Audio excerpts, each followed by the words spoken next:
Hey guys, Louie Herron, entrepreneur, speaker, author, transformational life coach. Question for me is how and why did you leave the car business? Well, first of all, I still own a dealer solutions company. That's part of my business. So I'm with car dealers all the time doing things inside the dealership. However, leaving the car business as an owner and choosing not to operate a car dealership, I did choose to do that. And here's the reason. The reason why I did that is because sometimes in life you get to a certain point where you've checked the box, you've had a goal, you check the box, you've had a goal, and then you don't get fulfillment. You don't get that something in your stomach that gets you passionate, gets you fired up. If you're in that spot, you can relate to what I'm saying. Maybe you're working every single day, but you know there's a nudge. You should be doing something different.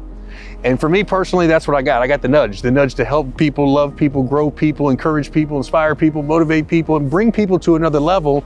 And unfortunately, through business and children and marriage and divorce and all these experiences, I can bring all these things to the table to help others grow in the capacity to get themselves better. So if you're interested in knowing how to do that, go to louieherron.com. Tons of information there. Follow me on my social mediums, and I think I can help you get to the next level as well.